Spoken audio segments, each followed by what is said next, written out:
హల్లెలూయా.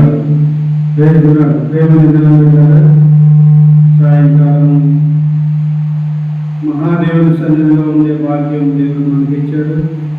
వీళ్ళ ఈ క్రిస్మస్ దినాలు యావత్ ప్రపంచమంతా క్రిస్మస్ డిసెంబర్ 20 పండుగ జరుపుకోవడానికి ఎన్నో రకాలుగా సిద్ధపడుతూ ఉన్నారు.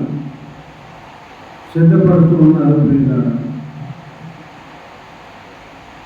ఇల్లు శుభ్రం చేసుకోవడం కావచ్చు, బట్టలు కొనడం, పిండి వంటలు తయారు చేసుకోవడం,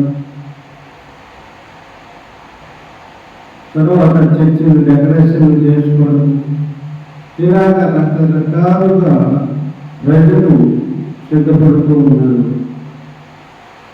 సిద్ధపడటం ఇవన్నీ మంచిదే, ప్రభు సన్నిధిలో ఆనందించడం మంచిదే.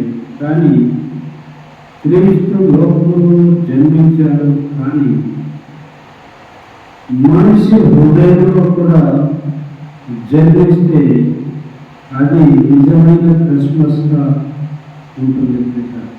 క్రీస్తు నీలో జన్మించకపోతే ఆ క్రిస్మస్ నిజమైన క్రిస్మస్ కాదు. అందుకని క్రీస్తు నీలో జన్మించాడా లేదా అనేది నీవు ప్రశ్నించుకోవాలి, పరిశీలన చేసుకోవాలి.